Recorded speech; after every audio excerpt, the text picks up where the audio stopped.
to imagine all life as you know it stopping instantaneously and every molecule in your body exploding at the speed of light. Total Protonic Reversal. Protonic Reversal. Protonic Reversal with your host, Conan Neutron.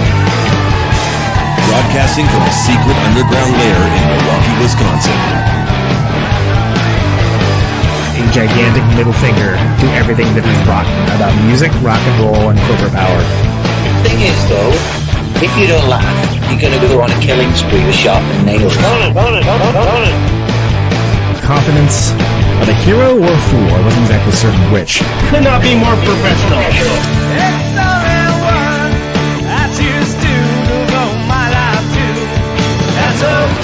It means something. It means something.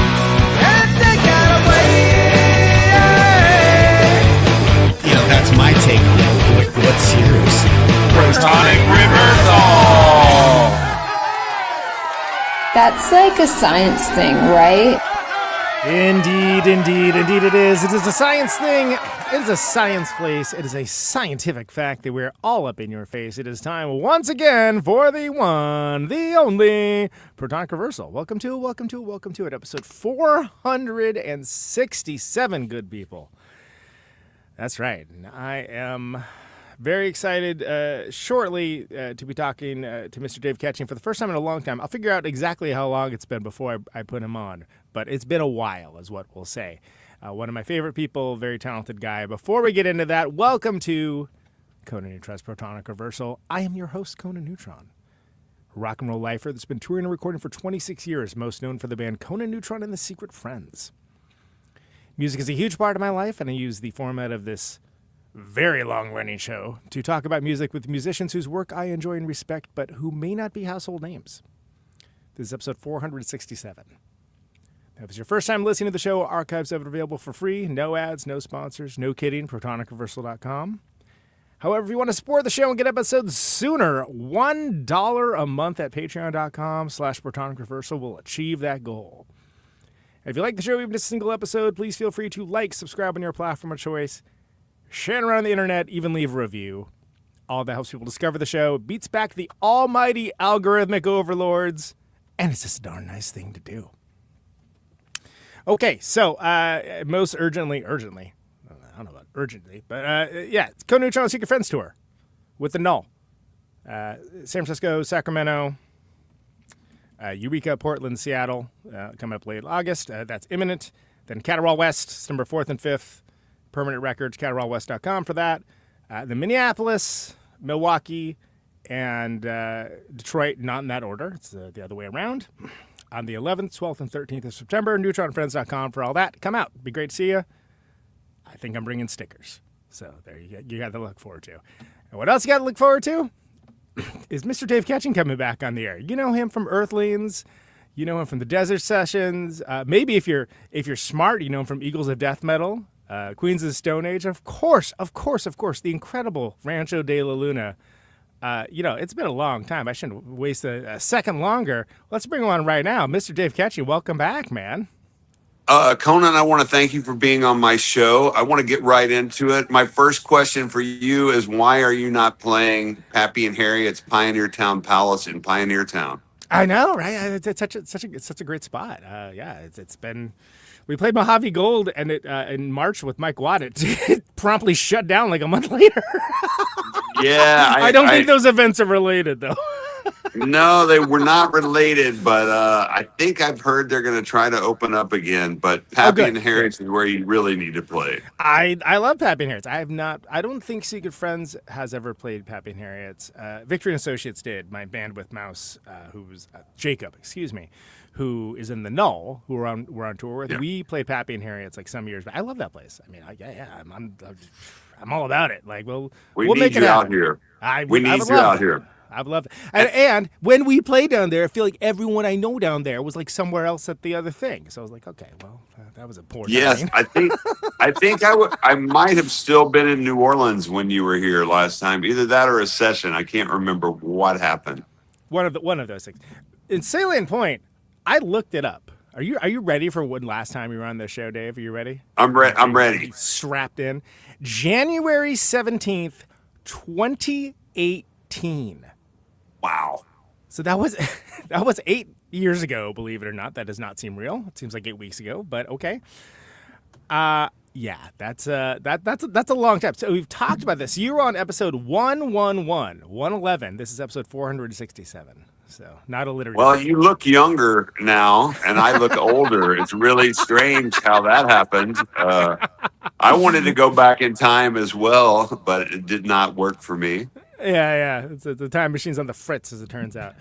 But you've been real busy. I mean, when we talked last, you had not. The mezcal was not even on the radar at that point. So why don't we start with that? Because I think that's something that a lot of people in this show don't get into the alcohol game. It's like you and Billy Gould. That's about it that I can think of. Yeah, we started the mezcal, Rancho De La Luna Mezcal, in 2017, and we're properly ripped off by the people we were partnering with that were making it.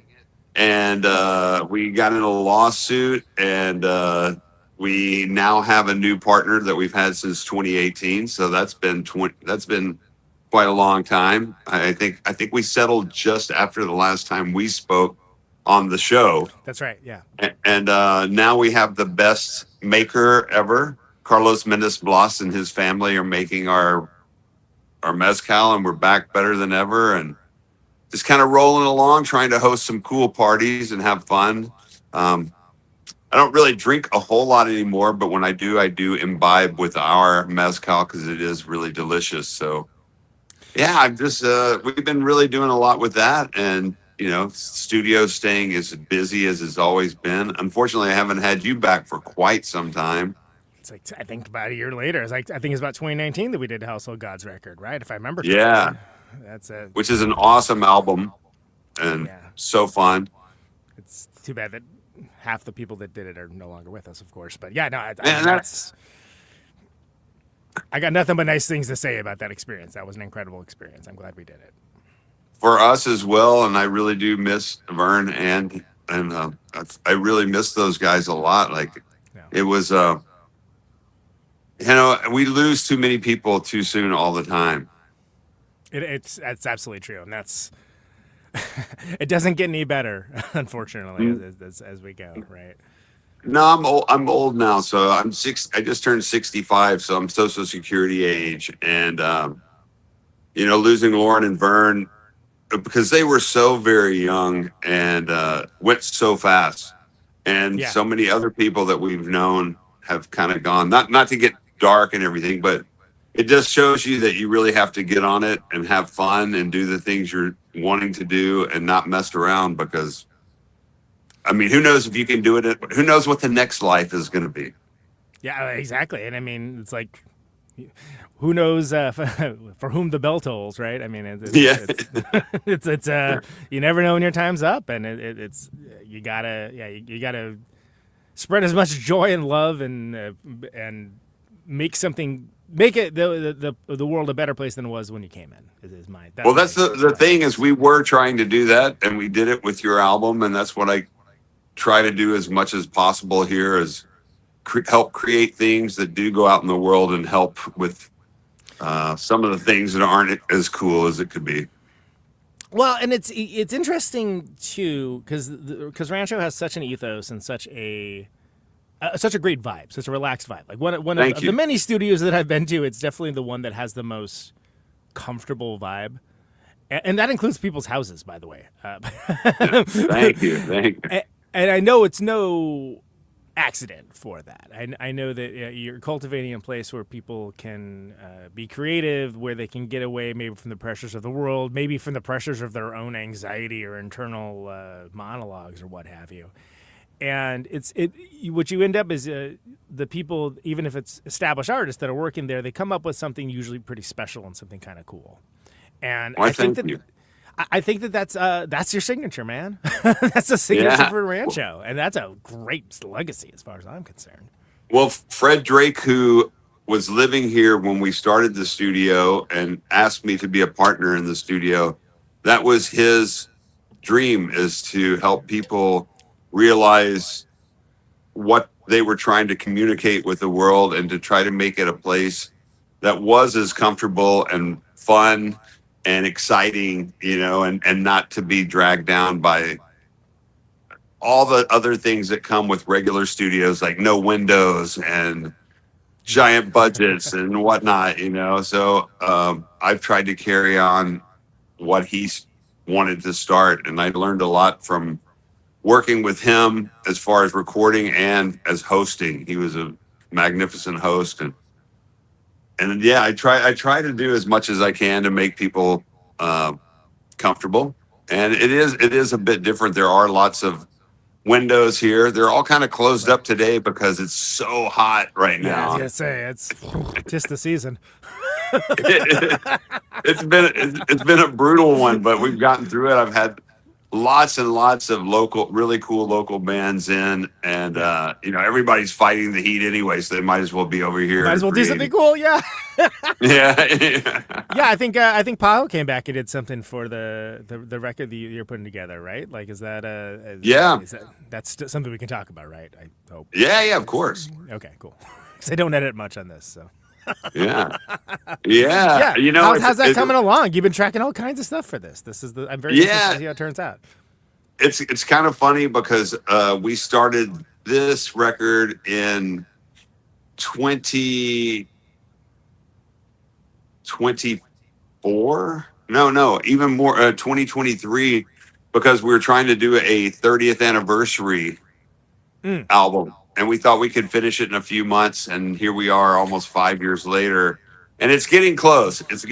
Most of everything's recorded, but life gets in the way a lot. Everybody's working, as well, like it never stops. You're just, as much as you want to try to finish one project, another one starts. So we've been most of the mixes are done. We're going to do a documentary kind of style, not like a Talking Heads.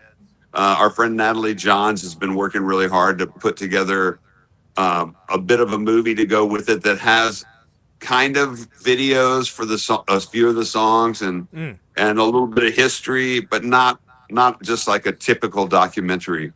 So we're trying to finish it all out by December, and then hopefully it'll be out sometime next year. Fantastic. I mean, that's great. That's because, this is a pretty expansive project in terms of scope. Like, there's a lot. There's a lot going on. It's huge. You've got a lot of moving parts. Yeah, I'm the luckiest guy in the world. I have tons of great friends that are super talented like yourself, and people would just be stopping by and we would get them to play on the record. And right now we have about 30 songs. We're trying to whittle it down to the best 11 or 12, and we'll do something B-sides or whatever with the rest and sure, make them available. But it's hard. They're like your kids, which kid do you kick off the boat? It's exactly right. Yeah, it's like you love them all, but it's like only so much room on the boat there. You better have a good backstroke. And I bet you've got hundreds of songs in your back catalog there. When we did Protons and Electrons, I may have sworn a promise to never throw that many songs at everyone once ever again. And I think all of them except for one have now seen release. But oh, that's great. Which is wonderful. But that was definitely like, okay, as wonderful as this is, like, let's maybe I'll do more paring down earlier on and so on. Like, I think about things very differently now than I did when I first started Secret Friends. Well, or it's even hard when because I started playing music. Yeah. Well, it's hard because you're a great songwriter, and you as well have amazing friends that come in, and they're all switching out their parts on different tours, and so that's a lot of stuff that you have to throw at people to. Right. Well, you're right, because there's the back catalog too, and the back catalog lives in a different way. And I'll usually pick the set based on who's with me, but like I'm constantly kind of thinking of that too. Honestly, Dave, like after we've got like one after these that we have booked, we got something in November, and I think it's gonna take a little time off because I need to get this next record done because it's getting to the point we stockpiled so many songs. I'm like, I'm pretty sure this is amazing, but I need to just concentrate on that. Like, it's been a long 2 years of like hitting the road, and I've been stoked on it. It's wonderful things have happened for the band. I regret none of it. But maybe it's time to we'll take a break this winter. It's funny because most people don't realize that in addition to being super fun and and liberating that putting together any kind of show is so much work, like they sometimes I'll put on shows out here, especially if we usually do one a year at Pappy and Harriet's. It's kind of our bigger show. And people, you hear people complain about the $20 ticket price or something. And it's like, Jesus well, you're hurting a bunch of your friends together that haven't seen each other for ages, and you're learning the songs while you're catching up with how everybody's been doing, and you gotta get everything tight. And a lot of people just don't. They just think that they just they all know the songs. They just get up on stage. Roll out of bed that way, yeah. yeah, exactly. Here come the limos. Good, ain't that good? Here come the limousines and cocaine trucks to get you ready for a big tour, and people just don't know what goes into it. Yeah, there's only 5 underwear models serving me champagne. I can't even get out of bed for that. No, dude, come on. Well, and you've done that for so long. Well, with Earthlings too, but with all your things, where it's like, oh, it's amazing when you're doing it, but the level of effort to get there, the level of effort to schedule everyone's travel, and Lord forbid, in this day and age, something gets dicked up along the way. And everyone does their work, but it's it really, until you're in the room, it's not the same thing, I had a show last year where so many great people played. Alan Johannes was one of the bands, and that's right, yeah. Some friends from New Orleans called Danola, and my band Gnarltones from there, and some new bands from here. Earthlings played, and I think the ticket price was $50, and I had just gone to a concert with some friends in the low desert, and parking was $65. and yeah, right. For a couple of bands, and beers were $25, and people were complaining how dare you charge $50? And I'm like, well, our singer lives in New York, so we got to fly him out, and then you got to, they think that everything's just there, but when you do a show at Pappy and Harriet's outside, you have to provide the PA and lights and security and parking, and it's a huge undertaking. And it's not just like a roll out of bed, throw your stuff in the car, and go down there and play. Yeah. But it was rather offensive that people think that it's so easy. I mean, on one hand, it's like testament that you make it look easy. And then, the result is so great. Like, oh, wow, they're really good at this. It's like, yes, because so much work goes into it. Because will never see, and that no one appreciates. And meanwhile, everyone on the between parts is being enriched. If all the travel, all this, that, everyone's making money, and it's just like money going out, going out, time going out, and then it's like, oh, it's happening finally. Well, especially with your tours, you go out all the time, and you do it. Like we rarely do shows because it is so much work, and most of the people I play with are in either other bands or they're studio people, and everybody lives somewhere else. I'm the only one that lives out here. Some people live in LA, some in New York, and some elsewhere. And it's difficult. And it's also the most fun you can have as well. Right. And you're far less and you're going to be far less likely to take it for granted because it isn't something that, oh, this is Tuesday, we're getting together on our Tuesday, and we'll do what we do. It's like, no, that's just like a special greenfield event. It's like a comet sighting or something. And we have to do it. That's in our blood. We have to do that. Absolutely. No, and it's always, I've always admired how you put these kinds of things together and how much thought. I mean, because again, this is did we lose you? What's going on? We went dark. Everything went black. This is not just a Black Flag compilation. This is, it's what's happening right now with Mr. Dave Cash. There you go. I don't know what happened. We froze up. I have been having some kind of weird, stuff at my studio, not at the studio, but just in town. Some of the towers have been being worked on. See, the stuff changed behind me too. So there you go. Well, what I was getting at is that not just even getting the band together to play it, but like, when you have these events that you're organizing, for people that, I feel like it's always game recognized game. When it's someone that does that kind of thing, they're always going, oh, that's so cool. And then the second thing you think of is like, well, it must be such a pain in the ass to put that together. And the answer, and it is, but it's worth it, right? And that's really the takeaway. But after all these years, you're doing it. You're making these like really wonderful experiences for people, and it's also very easy to focus on the people that are like the loudest, like, oh, why is it so much money? But it's like, for every one of those, there's 40 people that are like, wow, this is a wonderful, beautiful experience that will treasure my entire life, and I really deeply appreciate it. But they're not saying that; they're thinking that. Yeah, I agree. And I've gone. I haven't had a lot of time to go out in the last couple of years because I do work a lot, which is great. Yeah. But in the last few weeks, I saw the OCs play, and I saw Starcrawler play, and I saw my friend Anthony Green play, and my appreciation has grown so much when people get out or are able to get out and do shows that are that great and bring so much joy to people, and to be able to witness that.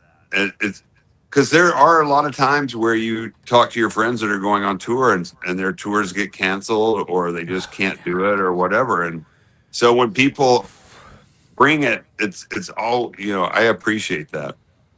Yeah, and you have to dive into that wholeheartedly, right? And appreciate for what it is. And I feel like we had it because remember, granted, yes, we have talked since then, but an entire pandemic happened since last time we were on the air, and I feel like it was a real wonderful 6th to 7th month period where people just really appreciated live music on a deep intrinsic level. And then, what do you know? They made it mundane again. But I don't know how that happened.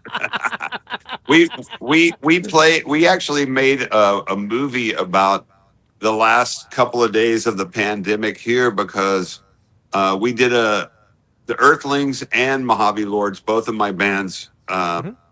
We share a couple of the same members anyway, but we were asked by the Joshua Tree National Park Association to play a benefit for the park in the park at Indian Cove, which is a really cool little amphitheater.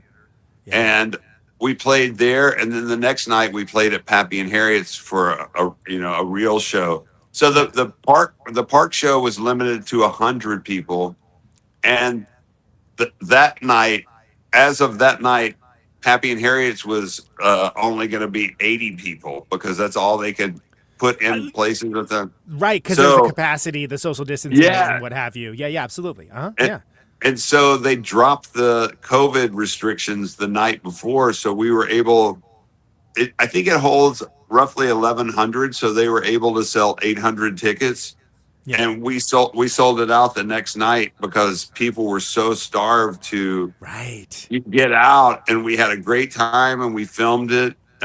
We have a movie out called No New Normal, and it's but the funny thing is, the strange thing is, it was 118 degrees both nights. It was one of the hottest weekends on record. And we had to load in all the gear in both places, and they were both outside. And so the cameras were dying the whole time. So we were only really able. Alan Johannes played with us. He did the opening sets, and the cameras wouldn't even work for him. It was so hot. And the Pro Tools were dying, and somehow Alan was able to save our stuff, but not his. And we were able to put like 7 or 8 songs into it, but we made kind of a little documentary called No New Normal. I got to see that. I didn't even know you guys did that. That's awesome. I'll send you a link. We've been trying to get it on a streaming service, but no luck so far. But it's looking like it. Hopefully this year we might be able to get it on. It's really cool. Our friend Alejandro Ordine did it, and he's a very talented guy, and the whole team that he put together. I mean, it was really rugged. All of our friends that helped pitch in to do it with us. Yeah. It was very, very hot and sweaty and interesting. Well, and it's great that you got some documentation of it too, because there are times that you're just in it. You're not thinking about it being, oh, this is a momentous time period between, X and Z. It's like, no, you're just like, oh, well, and sometimes like, well, if you just capture it, then wow, that's incredible that you have even any of it from there. Because I was thinking back to, I was talking to someone about something that happened on a tour like 20 years ago or some stuff like that. It's like, yeah, it'd be great if there's some video of it, because it wasn't, nobody was, you didn't have the capability just to take video on your phone. So it was like, yeah, it's just lost to history. You had to have like a professional video camera and like a whole outfit. And, it's like you have bands that have like 10 years of touring and there's like maybe like one show that got recorded. Yeah. I have very few photographs even of things I did in the, because I started playing out at the end of 1978. So between 1978 and 2002, very little things. And I actually did buy like a camera that filmed onto VHS in the 80s. And I did get a bunch of cool stuff when I lived in Memphis in the 80s. But all those there was actually a documentary about the Antenna Club in Memphis, which is where everybody played when I was a kid.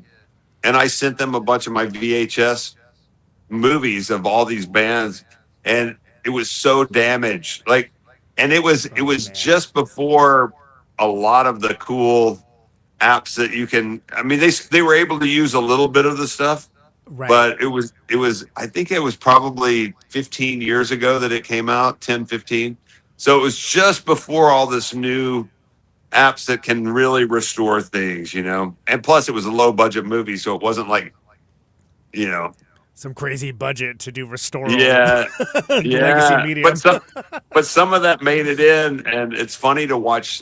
I think one of them was some video from 1983 where we were playing, but it's finding even photographs, and now everything is documented by a million people, so it's like almost over documented. Yeah, I was whatever. I'll put it on the show, but I was privately griping about something that at one of our quote unquote warm up shows in March, we tried a couple new songs, and I was like out, and the phones were out. And I'm like, I just wish, could you put those away just for like a minute, please? Because you need to, like, for me. You need to be able to still look at a live show like a test lab. Like, does this work? And the answer is one of them did, one of them didn't. So it's like, of course. It's like, all right, well, I guess that's gonna live on for forever. It is interesting. Luckily we're not comedians where somebody sees your whole set, already. And put it up, and there it is. So much for your special. It's already up. People are already tired of these jokes. It's like, oh, great. Yeah. No, but it's. I used to be really more kind of adamant about. Well, Shellac's a good example. They used to like actively discourage people like filming their shows. They'd be like, hey, just still pictures are fine, but if you're doing that, you're working on your own project, you're not being present. That was the thing. And of course, eventually they had. It's like there's no enforcing that at a certain point, but. Yeah. Then you go back and like I understand the modality of that. I understand. Oh, they're making it's a live experience. This is something where you need to be present. But it's also like would have been cool to have some video of like some of those earlier shellac shows though. That would be really neat. Yeah. Have you been to any of the shows where they collect the phones and put them in the bags? I have not been to any, so I don't know. I keep hearing about them. I guess most famously, did you see former guest of the show, Tony Visconti, went to a Rolling Stones, not this last record, but I guess the record before that, like some like listening party or something. And they did that thing where they put the phone, you had to put your phone in and this and that and like whatever. And he wrote this long, hilariously bitchy rant about it on the internet. And I was like, that sounds terrible. And like he just lit him up, and he's not like the kind of guy to do that. He's Tony Visconti, do whatever he wants. But like it was just really funny that he was lighting them up for like what am I gonna be filming? This boring ass BS. I was like, wow. Well, I always light him up, like, Tony. How long does that take to get in and out of the concert when you have to do that? It takes so long, right? Like, I don't want to sit through a whole concert and then wait 45 minutes to get my phone back. Here they are with I their third understand encore, the blues jam or whatever. It's like, you know what? I would love to be able to like text home and see like, what's happening. Yeah, yeah, exactly. Well, everyone's so addicted to their phones, and me included. Yeah. It's almost an implant at this point. Yeah, and I do kind of somewhat yearn for when the internet was a thing you went to rather than the thing you were on all the time. Yeah, And yeah, true. That's too bad. Tell me about, we've talked about it before, but it was so long ago. I feel like half the audience wasn't around then. Tell me about when you first came to Joshua Trees, because Fred already had the place established, but I think you've got an interesting story because people think of you as like the high desert guy, and it's like, well, yeah, but you had a whole life and other things that you were doing beforehand. Yeah. So tell me the lead up for all that, because I know you got a lot of history there. Well, my first time in Joshua Tree was in August of 1993. My band, The Modifiers, were asked to open up for the Gun Club in LA. Our friend Jim Duckworth was playing guitar in the Gun Club, and they asked us to open up. We had opened up for them on July 29th, 1983 at the Antenna. And I remember that because it was my mom's birthday, and she came to the show, and it was one of the craziest shows I've ever played. People hated us more than I've ever been hated in my life. Oh, really? So it's so crazy that really, way. Yeah, it was, and that's the video that they showed in the Antenna movie, because I filmed that show. Oh, sure. So, yeah. so I remember driving across country, and as we were getting close to LA, our guitarist Bob Ohm said that maybe we should go through the park, since it was, it's right off the 10. So we drove through the park and through Joshua Tree. We didn't really stop anywhere, but we checked out the park, and I remember thinking it was so beautiful. And then a few years later, we moved to LA. That was 1983. And in 1986 or 87, some old 50s movie came on the TV, and I finally realized that all those cool old 50s horror movies and science fiction movies that I loved were filmed out here. And I was like, oh, that's that place that we went to. So I started coming out here on day trips. I would take my convertible out here and go into the park for the afternoon and then drive back to LA. It was super easy and super fast. You could be out here in under 2 hours. And I started doing that quite a bit.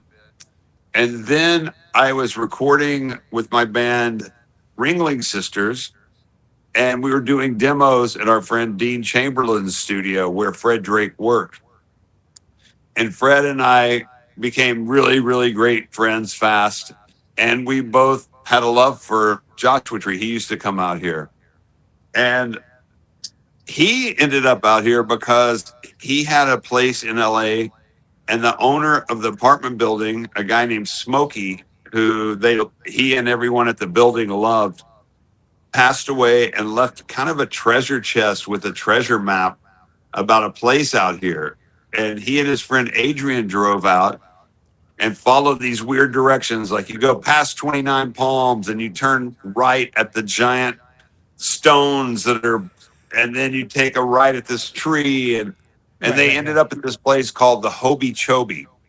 And it was, from what they could gather, it probably was some sort of nudist retreat swingers club thing he had out in the middle of the desert.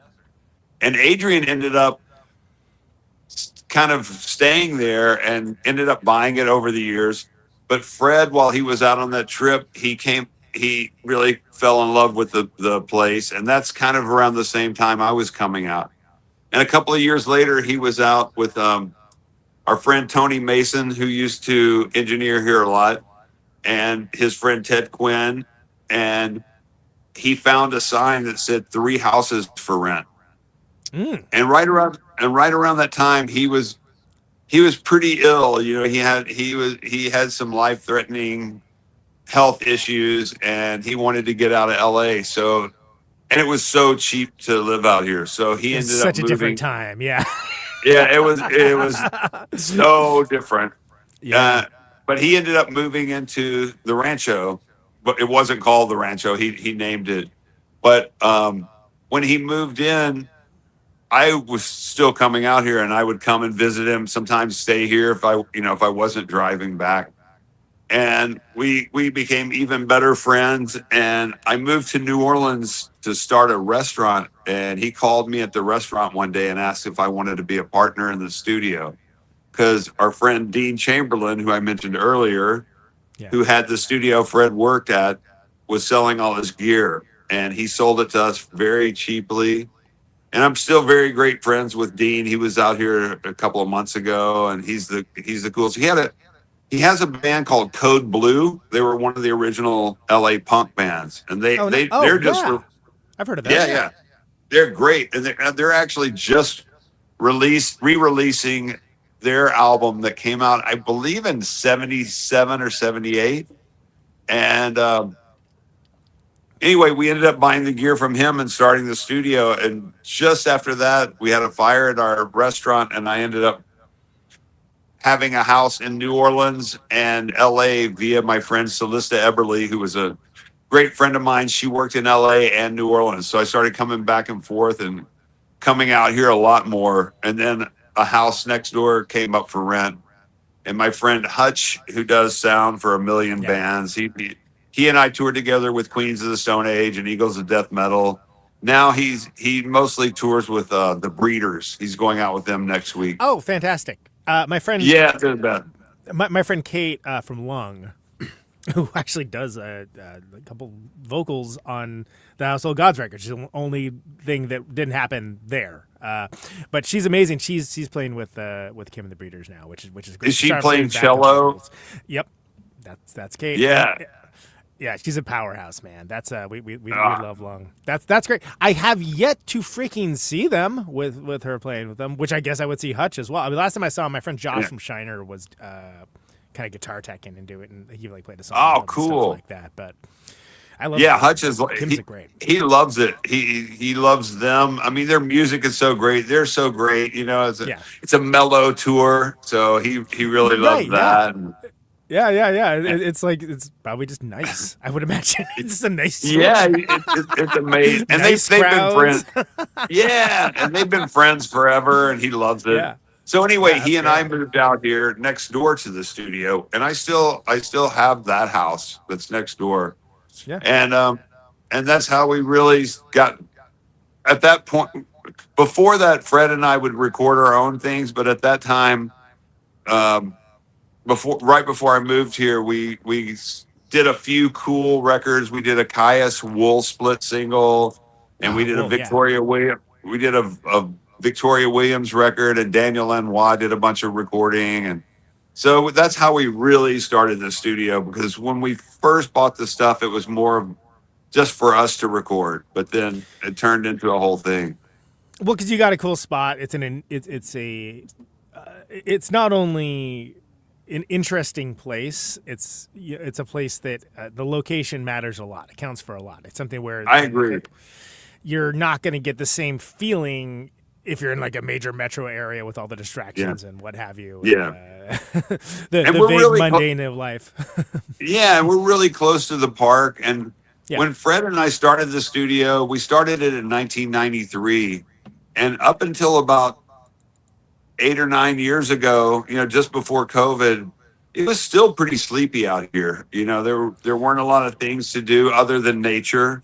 And so when people came out here, even Pappy and Harriet's didn't have that many shows at the time. And so there weren't a lot of distractions. And that's why people got a lot done when they were here.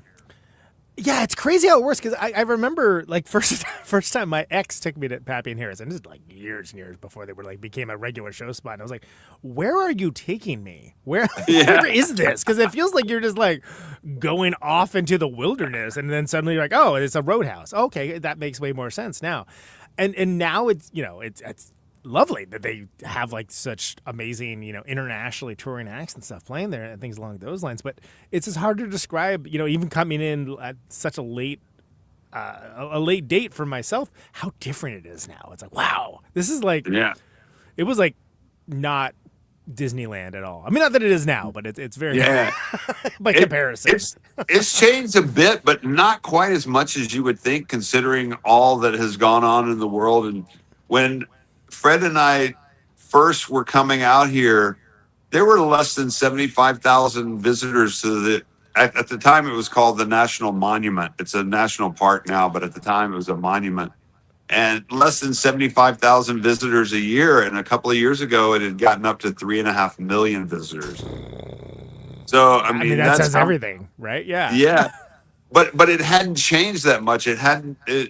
Uh, Even during COVID, when people were really coming here, people that were buying houses were mostly buying fixer uppers, and not building like tons of new things. So there's a few new places, but I was commenting to my friend last night that driving through town looks exactly the same as it did in 1993. 1983. There haven't been any buildings added since then. It's things have changed here and there, but it's not like 3-story buildings are here. Yeah. Exactly. Yeah. Which is strange when 3.5 million people are coming through your area. You would think it might. Well, dude, in my old neighborhood in Oakland, like Kaiser Permanente is like taking that area over. It's like mushrooms. There's like buildings and buildings and buildings of just like, it's like, oh my god, and it just that doesn't look at all like when I lived there. And it's wild that and I feel like it's such a balancing beam because I think to a certain degree you have to have a lot of people that are like respecting the space and not trying to change it into something that it's not for that to happen. Yeah. And I mean, let's knock wood about that, I guess. But yeah. I mean, we have a few more good restaurants. Our friends opened La Copine, which is one of the greatest restaurants anywhere. And they're amazing, and everyone that works there is cool. And other than that, not a lot. Like there's still the Country Kitchen, but the original owner sold it to a very cool couple that are keeping it pretty much the same. And a few other places, but it's not changed a whole lot in 30 years. Yeah, and that's kind of impressive, and I think that says something about the specialness of the place that would have. I mean, it's crazy to me that there's stuff in 29 Palms now that's worthwhile, where it's like, 29 Palms was like, don't, unless you want some meth, don't stop too long. Yeah. I mean, you didn't really go up there very often, There was a fish fry. There was a fish fry at a place called Al Swinger, which was a great bar. And you went to the drive-in, the Smith's Ranch. Love the drive-in. That place is rad. Yeah. No, that place is great. I'm not trying to trash talk 29 Palms. To be clear. No. It's just that like they have like there's a cool record store now. Like they have all these like cool things, and it's like, oh wow, that's not what I've expected when I first visited like many years ago. But that's super cool. Yeah, white label records and very, very awesome. And there's still the Palms, which is one of the coolest places out here too. It's. Oh, I was just gonna say, it seems like it's a good place for people that like do cool things. That like, I want space to do something cool. I'm gonna go out and do that. Yeah, and, exactly. That's the kind of growth you want, rather than hey, how much money can I make off of these rubes? Yeah, exactly. And that's the thing. The people that did open those shops are really cool people that do care. Like they're really cool. And there's a couple of more bars out here that they're trying, and it's kind of interesting, So tell me about so the next step with establishing Rancho, right? Like you start you have the stuff there. Now it's there's so many guitars, there's so many amps. Yeah. There's like the amp room / bedroom. That's like and it's such an incredible usage of the space where like everything that's there is there for a reason. It's not hoarding. It's like, no, this is all stuff that, you you need that? All right, here, try this thing, this guitar, this pedal, this, like kind of, it's really quite remarkable because you have such a knowledge of the space and what is and is not going to be handy or conducive to a creative environment. Yeah. But I think people don't understand, if they haven't been there, just how small it is. It's not a huge spot at all. No, especially the tracking room is basically drums, a piano, and enough room for 4 or 5 people to be very tight. Yeah, exactly. You better be comfortable being near each other because that's what's going to be Yeah. happening. Well, when I had the Arctic Monkeys here about the fourth time they came out, I asked them, I was like, well, you guys can go anywhere in the world. Why?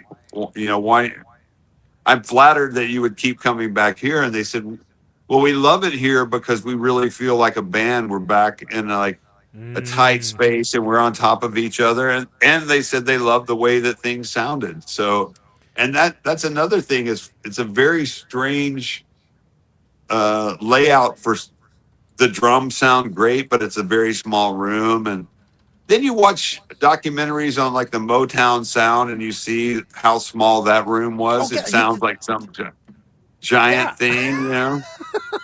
I mean, I always thought that was like some huge like Capitol Records building thing. Yeah, it's just tiny ass little room. Sun Studio, same thing, like one Yeah. room. It's like in that same school of thought. The Rancho De La Luna. It doesn't follow any of the quote unquote rules for what makes a good studio.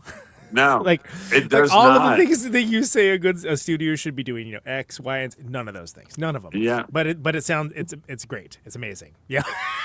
Well, and there's something to be said for that. It's magic. And it's interesting too. I just speaking of Arctic Monkeys, they just sent me a link because the album AM that they wrote here and Yeah. demoed, they ended up re-recording it, and it's got its own sound because Matt actually the drummer broke his hand the day before they went in to start recording. So he was playing with one hand and overdubbing little things, but some things don't have overdubs. But the album that they wrote here is now the 9th most streamed album of all time. Get out for real! Wow. Yeah, and that kind of blew me away. That's crazy. I mean, I guess you got to write it somewhere, but it's really, but it's very. Made me feel very good that they wrote an album here that is the 9th most streamed album in the world.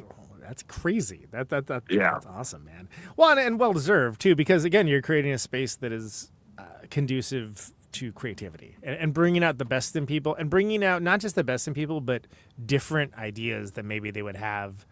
In some freaking, $150 an hour practice space in a major city or something where you're sitting there be like, all right, I better wrap this up quick because I'd like to have dinner. I was very happy to read that though. That made me feel good that I would be even a small part of creating something that huge. It's history. You're a part of history, and not that you weren't already, but and it's. I mean, for people that count, you are. Let's put it that way. Yeah. All right. What I was just thinking about. Yeah. So back in those early days, right? It's something where it's friends, then becomes friends of friends, so on and so on. What was the first kind of like outside the social circle? Band or project that came in that you just were like, oh, what's that? Well, Daniel Lanois was one of those moments because Fred Drake was very good friends with Trina Shoemaker, who had worked with Daniel and had told Daniel about this place. And Trina actually ended up engineering Rated R, the Queens of the Stone Age album that I played most on. And he was in Mexico. He had sold his place in New Orleans, and he was in Mexico on the beach, and he was looking for a place to put his gear. And Trina said that this was a really interesting space, and his engineer, Mark Howard, came out and kind of looked around and did a few like, oh yeah, sounds okay. Yeah. We're going to bring his gear, his $1 million worth of gear here, and we'll leave it for at least a year, maybe a little longer. He's going to be doing Willie Nelson and Bob Dylan albums and this and that. And, but he'll want to come out probably 2-3 weeks over the year, maybe 2 weeks.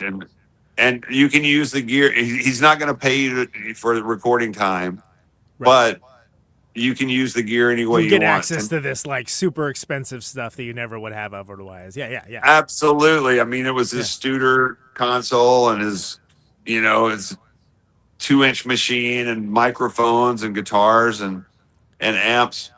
But it was really cool because Fred and I were huge fans of his albums and his productions, especially at that time. He had, in the late 80s and early 90s, his production was very, very dreamy. Like, the stuff on his albums was cool. The U2 stuff was really cool.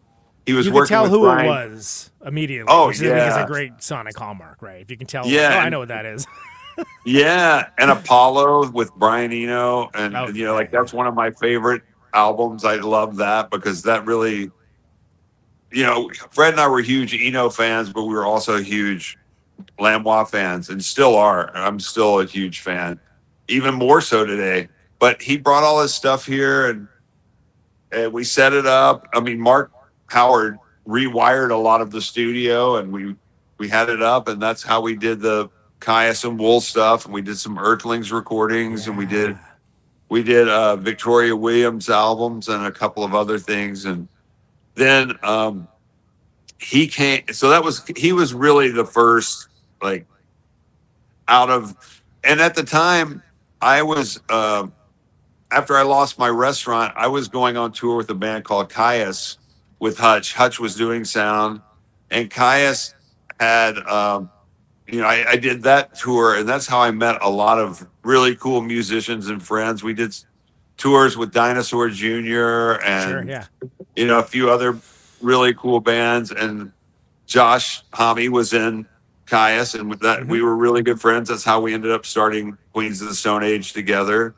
And so during the Caius tours, we'd meet people, and he was telling people that there's a cool studio, and then certain people would come check it out. And then when we started Queens of the Stone Age and started touring, that's when I met a lot of people that we had done a couple of desert sessions too.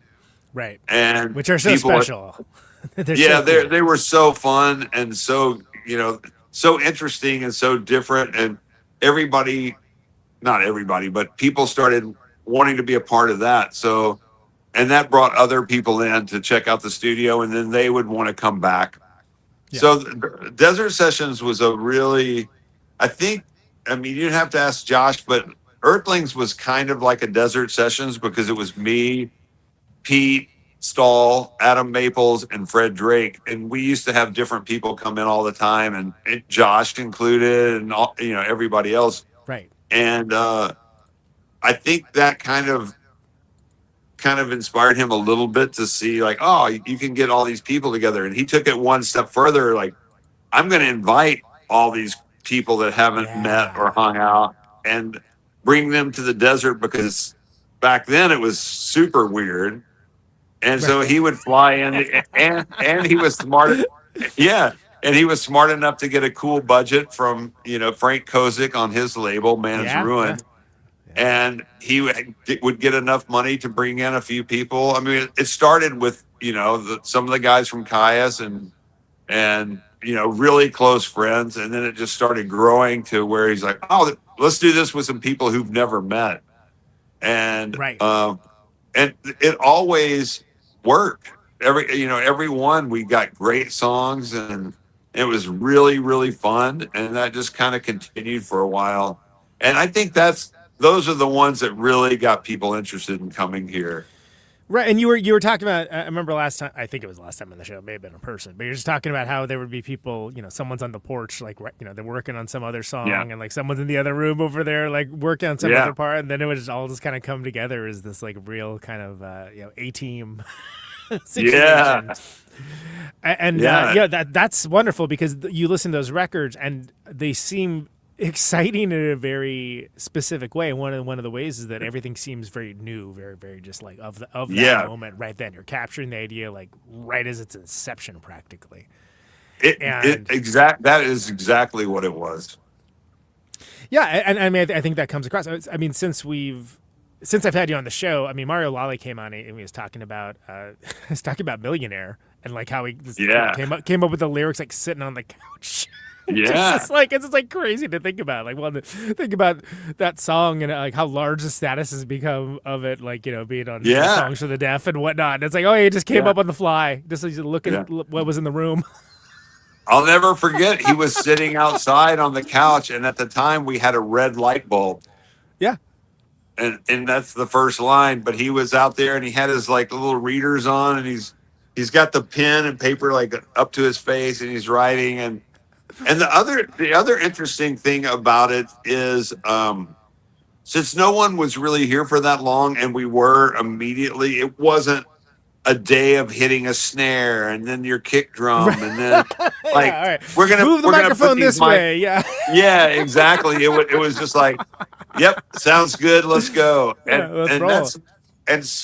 I still work like that. I mean, mostly because you have to, there are no budgets any longer. So my best friend and engineer here, John Russo, he helped build the studio. He built most of it, and he engineers most of the sessions. And he and I have a really great work thing, but we have to work so fast because a lot of bands are here for 3 days to do 6 songs, and they need it mixed, and you're just flying by the seat of your pants. And there's the good thing is, even since when you came, we had amassed a ton of gear that we didn't have. When we first started the first desert sessions and some of the first things, we didn't have anything here. I had 2 guitars and 2 amps, and Fred had a guitar and a bass, and that was besides the recording gear. We didn't have much. And over the years, right.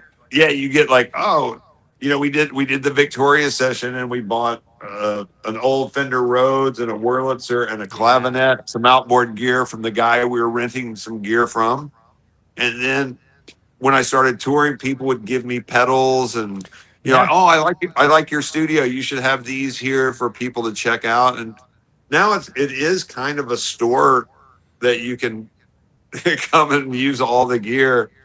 I don't have tons of like a $6,000 fuzz pedals, but I have, but I do have 6,000 fuzz pedals. So you got ones that here's this one crazy pedal that some dude made, and like it has this incredibly unique sound that sounds like nothing else, and like try it out, and then try it out. Like, that sounds great. That sounds weird. I like it. Yeah. So if you're someone that's into those kinds of sonic adventures, what have you, it's like Candyland or something. Because you've got so many great options. I got to send you my new gear list because it's been a few years since you were here. And, I know. Yeah. And it's pretty out of control. There's hardly anywhere to move now. Oh, it's not like it was super spacious before, so it's not. Yeah. Man, it's tight, but you can still get around a little bit, and I still kind of know where most of the stuff is, but. So do you have do you have any kind of all right, for band t-shirts, I have what's known as a 1-in 1-out policy. And what it does is it keeps me from just buying any old band t-shirt, because I know if I get that band t-shirt, I'm gonna have to get rid of something. Right? Yeah. And that's kept me honest about a lot about how much I actually want, how much you really want that t-shirt. But do you have to instigate a similar policy for gear? Because there's only so much room, Dave. Come on. I have not yet, but it's pretty close now. The funniest thing is every time I'm like, this old guitar, I should just get rid of this, Yeah. And as soon as I think that in my mind, someone comes in and pick it up and go like, oh my God, I love this guitar. This is what I'm going to use for the album. And it's like, damn it. Okay. So now.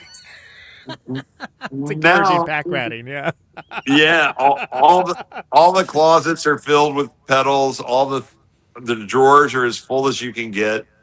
You can still get around in here, but it's tight. So I don't know. And right now I have everything I need. I might not have the flavor of the month collectible whatever that everybody needs, but who cares about that? I've got stuff that can get you there. Well, and it's something that, I remember you mentioning with the first Eagles record, right? If I'm remembering correctly, Jesse it was like Gorilla amp and just plugged into it, right? And it was just like, that sounds good, and it's just a guerrilla practice amp. It's like Yeah. it's just some boutique like whatever. And then but that sound is just so awesome and so raw. And then like it was Yeah. supposed to be like that was just for that one song, and it was like actually let's kind of keep rolling with this. This sounded pretty Yeah. That was Alan Johannes, like going to record with Alan Johannes at his place in LA called 11 AD. And that was the amp. Like he was like, oh, you should try this. And I like this kick drum for this and this for this. And they just kind of rolled with that the whole time and knocked it out pretty fast. They didn't, again, not much of a budget, but it's a great sounding record. So I mean, it just goes to show I you, love it's it. Like, it's like Yeah. I actually bring that up. I bring up that story all the time for recording because it's just a perfect example of like, don't discount a piece of gear because maybe it's not cool or it's not the tool you would think of for the job, And that same way, one of the my favorite guitar leads I've ever done is like one of those little smoky amps, just have like okay, just put the mic right on it. You would never think that, And it sounds like a Matt Pike level of like 5 stacks all going. Yeah. And it's like no, it's literally a 2-watt amp. It's about this big, man. It's Well, there was one moment where John and I we were just helping, but I had Joe Walsh come out with the original Barnstorm band. That's right. So he was in the Sonic Highways thing happened first, right? That's how right. Like he was because he was a part of that for that episode, right? Where the Foo Fighters were doing stuff. But then he came in with this, right? So go ahead, yeah. So when he was out here, he said he'd like to come back and record here, which I think is funny because he's got a multi-million-dollar studio in his house. Don't you have a studio? Yes. Yes, he does. Maybe he's just sick of looking at it. I don't know. But Joe Walsh and Barnstorm was my second concert in like whatever 1972 or 71, and It's funny, when he was here with the Foo Fighters, I told my sister that he was here because she's a big fan. She said that her first concert was Jimi Hendrix Experience with the James Gang.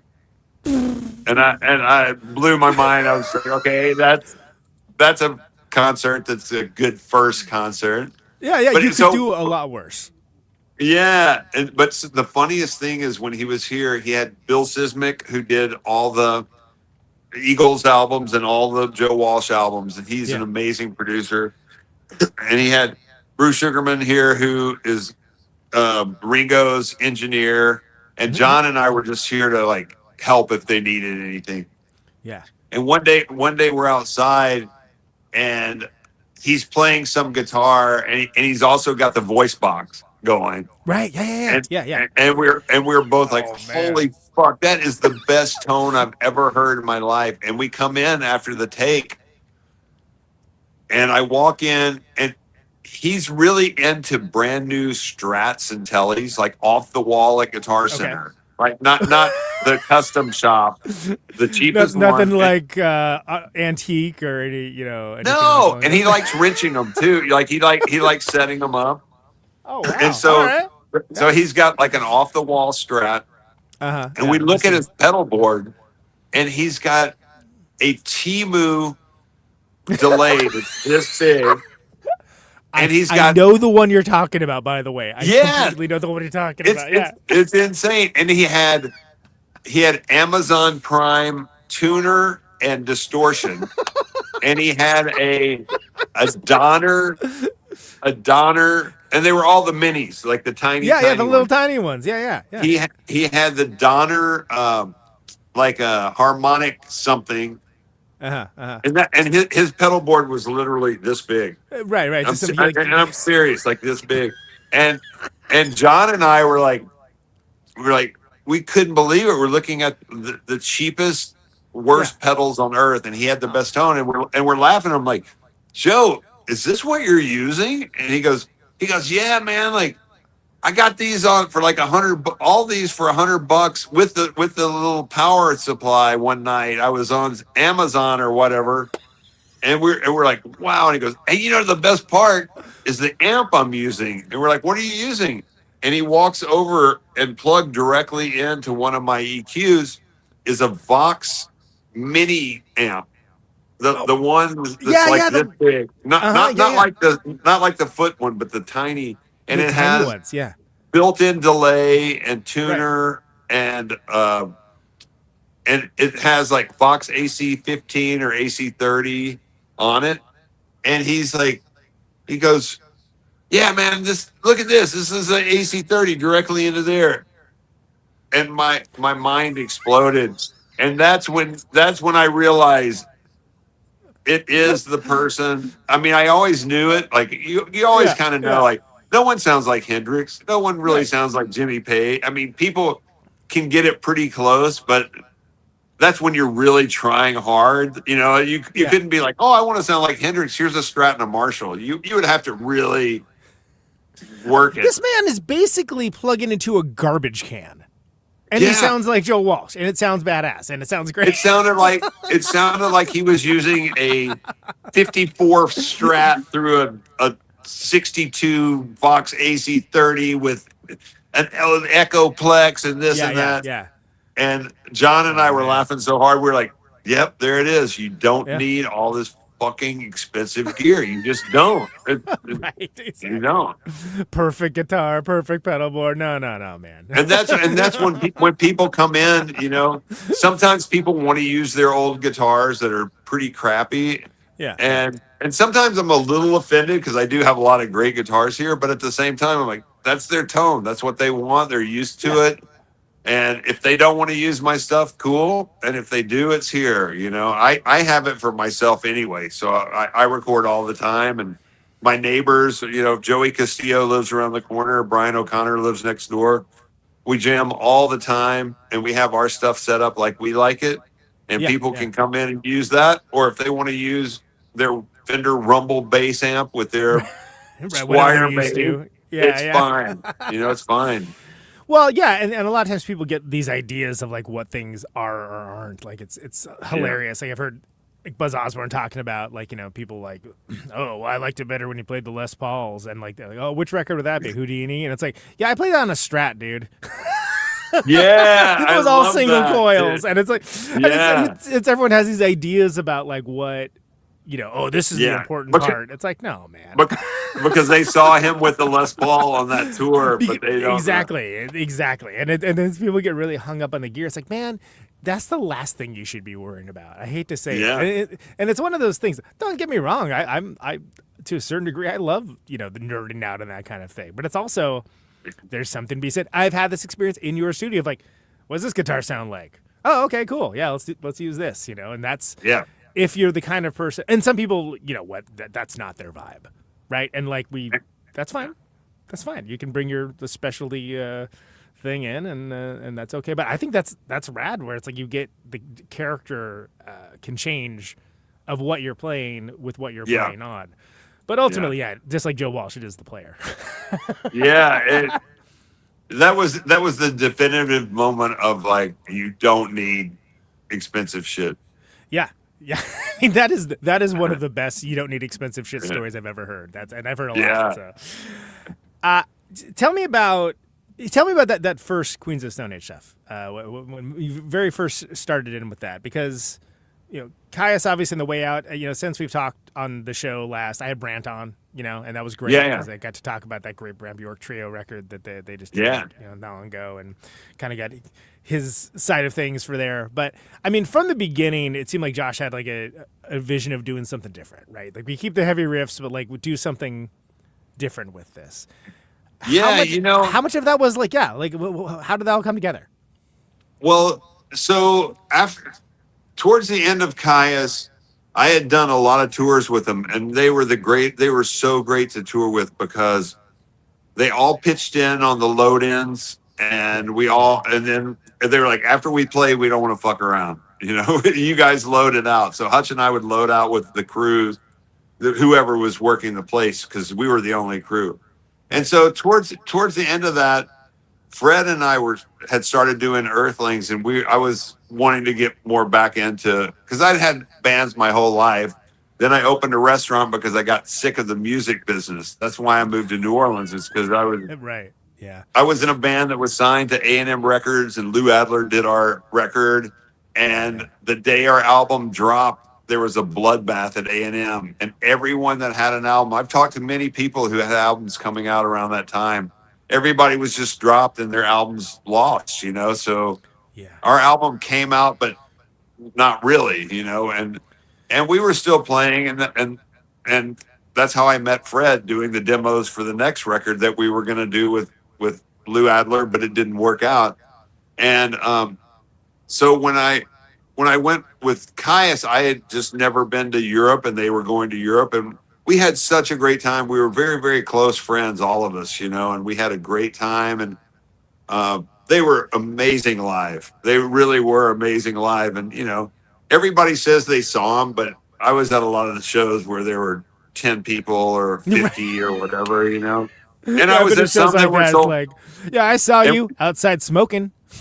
Yeah. And so anyway, after a year and a half, I was like, yeah, I don't think I'm going to do the next tour because I want to do Earthlings. And I think they were anyway, they were kind of towards the end too. And that's when they broke up. They were like, you know what? Maybe it's just time for all of us to stop doing this thing. Yeah. And Josh went back to school, to study business and some other things to really get his head. He's like, I'm going to take care of all of my shit. Like I should know what's really going on. So he went to school. We did a bunch of Earthlings stuff. And then he was like, hey, he did a single as he was going to call it Gamma Ray, but there was already a Gamma Ray. So he such a great band name. Somebody else had it. I know, man. And I think it even it says something on the single too. It's like, this was Gamma Ray, but that dude from Scarecrow, I forgot the band he was in. Oh, right. Yeah. I forgot too, but yeah. I forgot, but there's like a sticker on the single that says like, that You other got to it dude first has or Gamma Ray, something, so whatever. And it's a really cool single. And after he put that out, he started talking to me. He was like, I want to put together a band. And I was like, you should come down to the studio. So he and Fred Drake started doing demos. Fred was playing drums and Josh was playing guitar, and they were just laying down some stuff. And then he asked me if I wanted to do some recording, with him. Mm-hmm. And then we started trying to put together a band, and we did some stuff with Brant playing drums, and we had another guy that played bass who ended up playing with Built to Spill for a while. He had a band called Granite Path, Jason. He was singing and playing bass in Queens, and it was me and him and Brant and Josh, and we did a bunch of demos.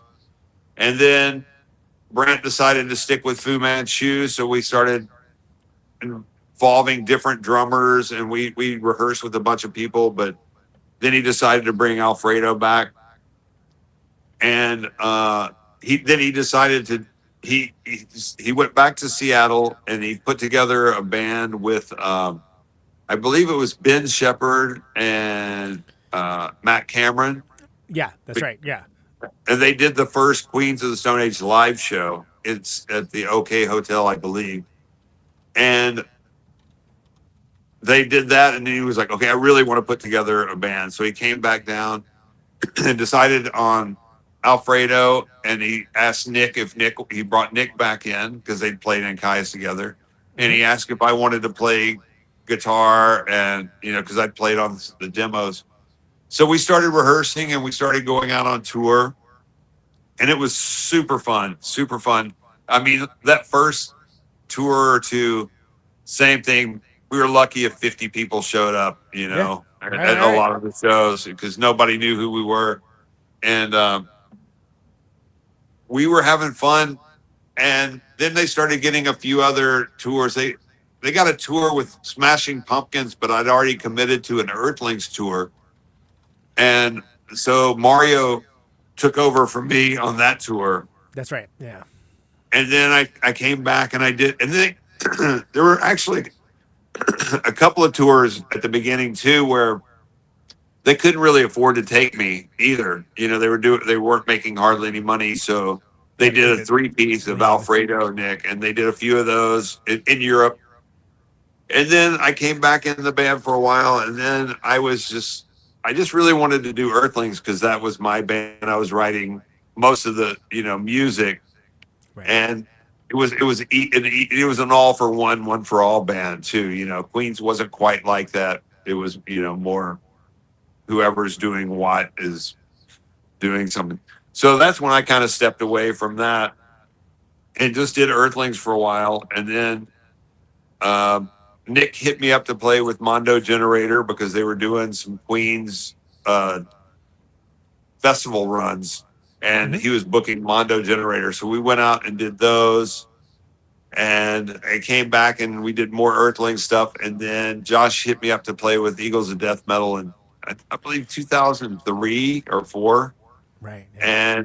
And that was super fun. Like Hutch was doing sound, and it was just the first couple of tours were just me, Jesse, and Joey Castillo, and occasionally Josh would join the three of us on drums. And that band was crazy because I'd never been in a band that I think they had done one small tour opening for I can't think of the band now. The 3-piece band from England. Anyway, we did the second tour up the coast, and every show was sold out. And we got up to Vancouver, and we played the Commodore Ballroom. And I was like, is there a smaller room that we're playing? Because this place holds like 2,000 people. It's too big, yeah. And they were like, no, it's sold out. And I was like, this place is sold out? It's 2,000 people.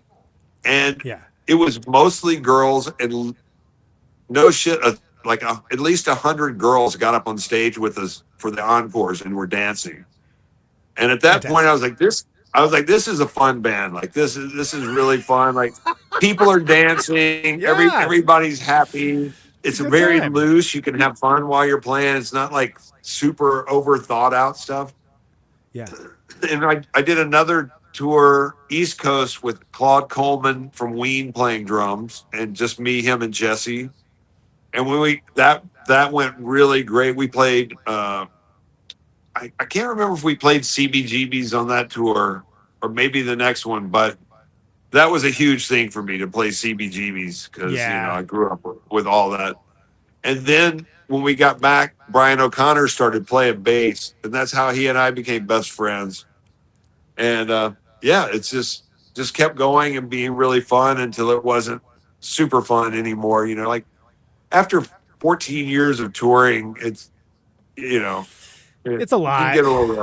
It gets a lot. Yeah. Well, and it's especially when you can do other things like that is like the only skill that you have is like and there are things that are great about being on the road and there are things that are not. I mean, like to put it bluntly, I was super lucky with those guys because we did travel well. It was buses and hotels, and it was really great. But it was 14 years, and at one point Brian got very ill. He got right. He had to have chemo and whatnot. So he wasn't in the band, and then Josh and Joey had a falling out, and he was out of Queens and Eagles. So two of my best friends weren't in the band, and I was playing with people I didn't know who were super cool, great musicians. Jeff Friedel was playing drums, and Matt McJunkins. Yeah. And so, Jeff plays with Devo. And I was going to say he plays with Devo. My joke when first time I saw him play with Devo, like it was at this place, they all set up like in a row, right? And like my position was I really could only see like the tip of one of the cymbals. I couldn't see the drums, so it was like, hey, it's great seeing you guys. I was like, I still haven't seen you play though. And he started laughing because he knew what I was talking about. Because the place is awesome, but the sight lines, if you're on the side, like forget it. Like I know that he's playing. It must be great. It sounds good, but I can't. You couldn't see him at all. No, I didn't see him at all. He was great, but I'm gonna let my dog out very quickly. He's okay. Yeah. He's over here. That's Chunk. that Chunk is definitely like. I'm very patiently waiting for this to be over so I can go outside. He was. Hey, he's been wanting to go out for a minute, so I'm just gonna let him out. It's a beautiful day out here. This is gonna be, if there's ever a supercut of cute animal interjections in Protonic Reversal. This would be up there with Steve Turner from Mudhoney feeding a squirrel that like was demanding nuts. I when he was love on Steve. air. He is the best. He is the best. He really is. He's an awesome guy. In fact, I told shoot, who's I talking to? I was talking to someone. I was talking to Michael Hampton of Parliament Funkadelic. A couple episodes ago. The guy was great. But he was talking about, like messing up a guitar. I was like, oh, what Steve Turner from Mudhoney would say is like, yeah, if I hit the wrong note, I just slide into the right one. It sounds like I meant it. Yeah. And I always think about that, man. It's pretty much criminal that they didn't get huge because Mudhoney was I know. definitely So one of amazing. the best bands of all time. But you know what? They're still out there playing and having fun and making cool records. Yeah. Dude, they have never made an album that wasn't cool. And every time I see them, they're having fun and they're doing it. So yeah, good for them. But it's so strange because they were the best of all those cool bands, right? Like it's crazy that it's like Mudhoney is not the one that got super famous. Yeah, they're the most consistent out of all of them. Yeah. I say that as a huge fan of those bands. Anyway, that's funny. That's a different story. So yeah. So you're the folks in the live band kind of change as time goes on. Yeah. It changes the vibe a little bit, right? And then of course, I mean, there's also the Bataclan thing. A lot went down. I was also a bit older than everybody too, and I'd heard all the jokes, and then we were, of course, when we were playing Paris and the terrorist attack happened, that was obviously the worst thing you can ever imagine. Surviving that was the only good thing for me of the whole thing. I lost a lot of great friends, and it was really hard to kind of go back. But I will say that U2 invited us to play with them in Paris like a month later. And at the time, I really thought I wouldn't be going out anymore. It was really a lot, and those guys were like, if you come and play a song with us, we'll get you over there first class. You'll stay at our hotel with our security. We'll make sure. And it was pretty rough because at the time we didn't really know if we were like targets or if it was just a thing that we happened to unfortunately be at. And people were still in the hospital that were there, and it was really rough. But the U2 guys really did a great job of making us welcome and safe. And so we did that, and then they booked another tour like a month later, and that was a really rough tour. That was, that's everywhere. tough, man. Yeah, you're playing and you're just looking around the whole time, and it's hard to be having fun when you're thinking anything could happen. So, and it was with different people too. Like it's a different drummer, different bassist, and it was. I mean, Matt was still there, but it changed just after that too. And when Matt decided not to do it, it really changed the whole dynamic. And everybody was cool, great players, but I wasn't really gelling with people as far as I think we'd gone through too much. And a lot, man. It's a lot. And also, like I said, Joey and Brian are two of my very best friends to this day, and it just it just changed a lot. Yeah, and it's and it's nice too when you can know yourself enough to be like, what, I'm not engaged with this the way that I used to be, and that's not what should be happening. Exactly.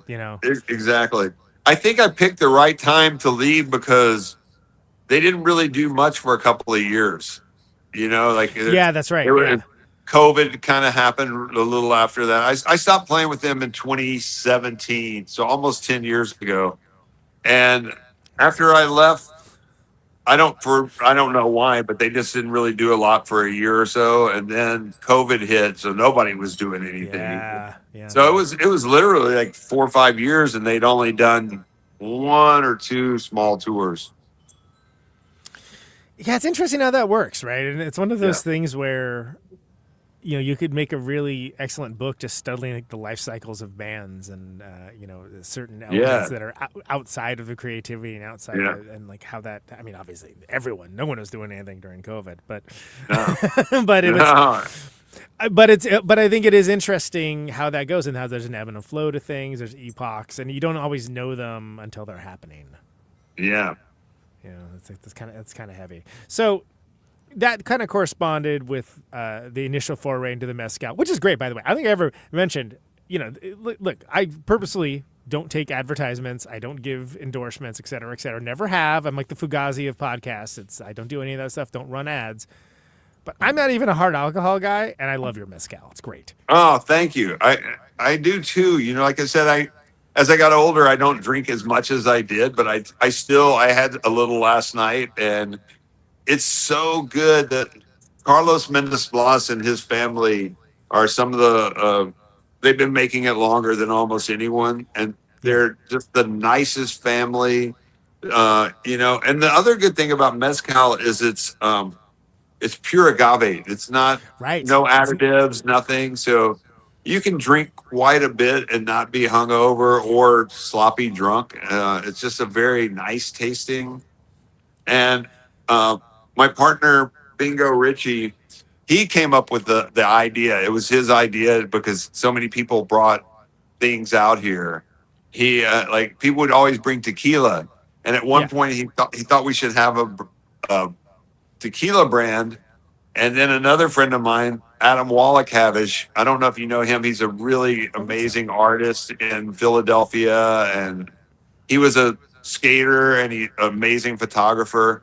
He happened to come by with a friend of his that introduced us to the original partners who nearly broke us by stealing our trademark, but but they got us involved, which got us involved with our amazing attorney, Robert Rivas, who's one of the greatest dudes and one of the biggest guys. And Butch Vig became a partner in our mezcal. So everything kind of happened for a reason. We were almost completely losing the thing, and Butch helped us get back on. And Robert decided that we were cool enough to get involved and save the company, and he's still a partner. So just getting together with those two guys is amazing, and having that and just being able to go out and host parties with it.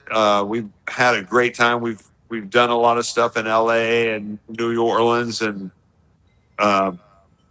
Portland and New York. We've done a lot of tastings and things, and it's been really fun, and I really truly think it is the best mezcal I've ever tried. I brought a bottle along the second McCluskey tour we did. I brought a bottle along for that, and those guys who come from overseas, right? Yeah. And one of them at least is a pretty pretty hard drinker, or I should narc people out like that, but they loved it. They thought it was great. They was like, oh, this is really good. I don't even and it's like, I don't know what they got over in Cardiff or what have you, but it's like, they were like, oh, this is really interesting. It's like, it's my friend Dave. The funny thing is, I remember when we first started hosting parties, a lot of people would come and he was like, let me pour you some, and they'd say, I don't really do the mezcal, but thanks anyway.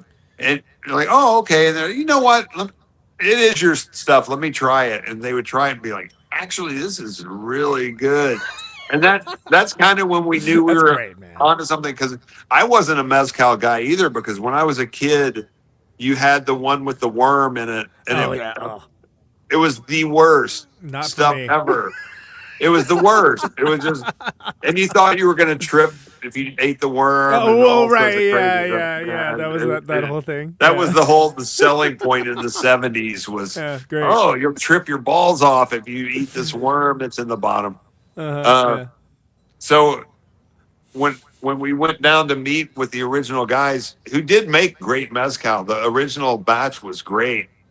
And then when we had the falling out with them and went with Carlos, it really took it up a notch. Yeah, and it's such an interesting thing too, because you're taking something that it's kind of if true heads will know, But it's not Yeah. like you're like having a whiskey brand or like whatever celebrities Yeah. are doing, where it's like, all right, Yeah. yeah, great. So's everyone else, buddy. Yeah. I think think I we have a would- whiskey brand, you know? It's like they're Yeah. handing them out. Yeah. We got really lucky because we didn't have any money, and that was kind of my deal with bingo, because I was like, yeah, it'd be great to have a tequila if I had any money or any know-how. And Other than those two things, it's fine. Yeah, exactly. yeah, and he said he could figure it out, and he figured it out, and he got us all the way here. It's like it's all him. I'm just along for the ride, and I'm really happy that we met the people that we're involved with. It's a really, really great group of people and super fun. And I think it is a really good spirit. I think it's, very clean, and it's something people can drink and not get too crazy. People Right, do. it's good stuff. It's funny though. I do hear people when I ask them if they want any. A lot of people are like, "Oh, I can't drink tequila because I get crazy." Right. I'm like, Yeah. okay, I mean, All you right. hear that more than anything. It's like, well, I see a lot of people getting pretty crazy on everything, but Yeah, I sure. was going to say, you may not need the tequila specifically for that, but okay, yeah, whatever floats your boat. Yeah. Switching it up a little bit, tell me about the post-pop depression record. How did that all come to pass? That was really cool. I'll give you a little backstory. I lived with my friend and lived and played in bands with my friend Larry Mullins, who goes by Toby Dammit, and he also now he's touring with Nick Cave and the Bad Seeds, and he plays with Swans, and he does music for television. But at the time, we were all living together in LA, playing with Tex and the Horseheads, which became Texorcist. And I met Larry because he was from Knoxville, Tennessee. And he had been following Iggy around, like almost stalking him, because he figured he was the best guy for the job to play drums with Iggy. And he'd been following him around, and he knew that Iggy changed bands frequently. Yeah. And even to the point where I think Iggy was on Letterman or something and mentioned that some guy was kind of following him around trying to play. And that was Larry. So Larry finally gets an audition. So he's going to this audition the next day. And strangely enough, that night my friend calls me and says, "Hey, I'm doing this party for Don Was. You should come and hang out. It's going to be cool." It's like all these people he's produced, and he had just done Brick by Brick by Iggy. Right, sure. Yeah. And he had done, his band and Was Not Was, which was real popular. Who else? He had done maybe Willie Nelson, or he'd done a lot of stuff at that point. So he was having this big party at the Mayan downtown where everybody was going to play with him, different people. And Iggy was going to play. But my friend didn't tell me this. He just tells me, come on down, come down for the sound check and hang out. There's all these cool people here. And I'm like, all right. And I go down, and Iggy comes out, and he's playing a SG. He's left-handed. And he gets out there during the sound check, and he's playing, and he breaks a string. He's like, "Oh man, I broke a string." And I'm standing there. I was like, "Hey, you want me to change the string on your guitar?" And "Oh man, that'd be great." And he hands me the guitar, and he goes back up and he gets another guitar, and they get through sound check, and I change the string, and he comes down after, and he's like, "Oh man, thanks for changing the string." And I'm like, "Oh, my pleasure. I'm a huge fan. Seriously, one of my favorites." And he was really cool. "Oh man, that's so nice of you to say so." I said, "I got to tell you something. It's going to sound weird, but I live and play in bands with Larry Mullins, who's the guy that's been following you around trying to play drums." And he's like, and he's auditioning tomorrow. And he was like, "Oh man, that guy that's been following me." And I'm like, "Dude, he's the coolest guy. He's amazing drummer. And he's only been following you because he loves your music." And he's like, "Oh, yeah." I'm like, "I'm serious. You're 99% sure he'll be playing drums with you." And he's like, Yeah. "Okay." He's like, this is my biggest regret in life, and I only have one, and this is it. He goes, "Do you play bass?" And I said, "Yeah, I'm a guitar player." And he goes, "Oh, we need a bass player for the rehearsals." And I'm like, I know a great bass player. Like, talk about missed opportunity of a lifetime. Thinking of others. Yeah, I was so dumb. I was like, fuck. And I did play bass too, but I wanted to play guitar with him. So I was trying to horn in on like, if Larry's playing drums and I get in on guitar, man, I'll show him how badass I am. And he's like, yeah, I just really need a bass player. He goes, I'm sure somebody will show up. And I gave him a name of someone else. And then like afterwards I got home, I'm like, yo, what the fuck? So anyway, like a week later, Larry has the gig. He got the gig. He's super, super excited. We all go up to San Francisco. They were playing some like corporate gig, and I remember they start the show with Raw Power or whatever they started with. Right. And Larry's killing it, and it was Whitey Kirst, who became a good friend of mine on guitar, who's a great guitar player, and ended up playing with them They all ended up playing with him for 20 years.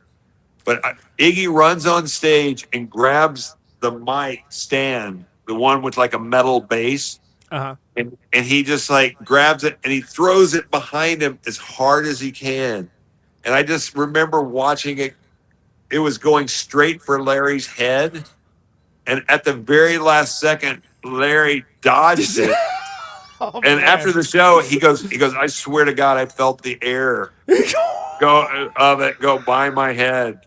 And that was, I guess that might have been the test. Like, is he paying attention? Right. Oh my God. Yeah. Well, it's going to say it's a high learning curve, if not. But it was so cool to be there for that. Yeah. And so a few months later, I had gone to New Orleans. I'd met a bunch of people. I'd gone there with some friends called the Continental Drifters. They were playing Jazz Fest, and sometimes I played with them, but this I wasn't playing, but I just wanted to go to New Orleans and hang out with them. Sure, yeah. So we drove an RV across country, and I ended up meeting my now best friend, Jimmy Ford, and stayed with him and met a lot of people in New Orleans on my first couple of nights. So we were there for a few nights and met people I'm still friends with now that night. That was 1992. And so I'd gone there for that, and I came home, and a couple of months later, Larry was going there to Daniel Lanois' studio to bring it back around to Daniel Lanois. He had a place there called Kingsway, the coolest studio in the world. And Iggy was doing an album there called American Caesar. It became American Caesar. Of course, yeah. And so I rode with Larry, and I'd called all my friends in New Orleans, like, hey, I'm going to come there with my friend. He's doing an album. Can I stay at your houses? And they're all, yeah, come hang out. So we get to town, and I stayed with Larry at Kingsway the first night. Insane, like in the French Quarter. It's on the border of the French Quarter. Yeah. An amazing mansion with every piece of gear you would ever want, like everything. He had like the most amazing console, all the guitars, every mic, Yeah. So we're hanging, and every night afterwards we're meeting up at some point, going to dinner, and it's the band and Iggy and the people working on the record. Malcolm Byrne who was producing it. He was an engineer at Kingsway, and we were going out every night. And it was like one of the most fun times of my life. Hell yeah. So I go home, and over the years, we run into each other because like Queens are playing with Iggy on festivals, and then Queens are playing with the Stooges, and then Scott Ashton passes away, and Larry ends up playing the final Stooges shows. Yeah, crazy. And then at some point, Josh gets asked to do the record. I don't know if he reached out to Iggy or if Iggy reached out to him, but Iggy was sending him original correspondences with David Bowie about how they were going to make The Idiot and Lust for Life. Yeah. With Bowie's notes, I think he was sending copies of that to Josh, but it's the copies of the handwritten crazy. notes by Bowie. Yeah. Like, this Yeah, is what yeah, we're going to do. And he had them Music here. history. It was amazing, man. So at some point, Josh hits me up and he's like, "Hey, Iggy wants to do this record, and I think we should do it at Rancho." And Yeah. of course, I was blown away, and it was real. I learned a lot during that session because they were staying next door at the guest house where I was living with Hutch for a while, and Iggy and Josh were staying there, and every morning we would meet there. Hutch and his wife would cook breakfast for everybody. At 11, the engineers and I would come down, and it was Mark Rankin who did one of the best engineers ever, and we would come down and set up everything, get everything ready. They'd come down about an hour or later, around noon, and they would record for about 6 hours. And at one point, Iggy would say, "I'm going to have a glass of wine," because he would end the day with a glass of wine. Mm-hmm. And that meant the day was over. So they would work about 6 hours, and then we would, they would go away and we'd tighten up a couple of things, finish up a couple of things here. Yeah. And then we would go up and have dinner together. They would cook us dinner and we'd all have dinner together. And I think we were here for like 2 or 3 weeks. And the funniest thing is, I was talking to Iggy and I was like, when he first walked in, he goes, "Hey, nice to meet you." I'm like, "Oh, we've met before. I look a lot different, but like, I met you the night before Larry got he's like, "Yeah, I don't remember that." I'm like, "Fuck."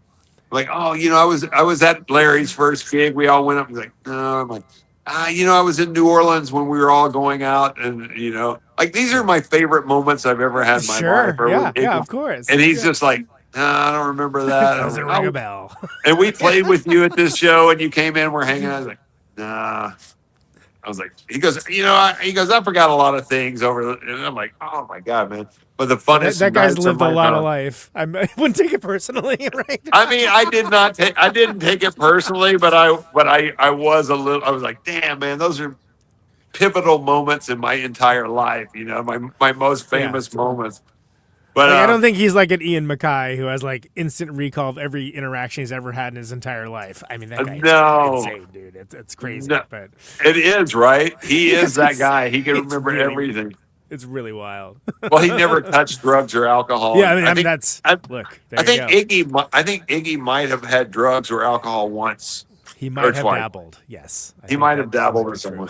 But it was such a fun session because it was, everybody was so respectful of him because he is, he is an icon for sure. Well, absolutely, and I firmly believe that that's like one of his coolest records. Yeah, like of the solo stuff, like that's up there with like Idiot and Lust for Life, like all the classic solo. Like, I mean, it stands alone, and it's fascinating to have that happen. For an artist like so late in their career. I mean, it's like one of those things that like it's Iggy Pop. Yeah. You can like he doesn't have to make another good record ever, and he's still like cemented in history. For like 5 different vectors for being, vital.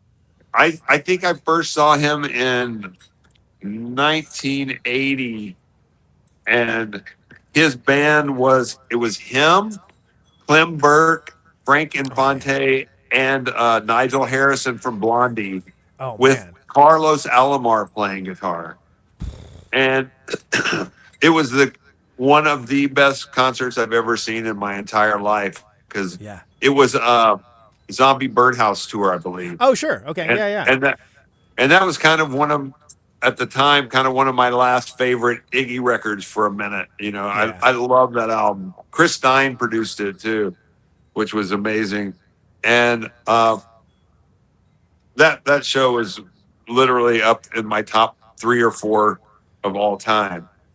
But it was funny that he didn't remember ever meeting me. He was Right, like, right. It did not rate for him at all. Exactly. Yeah.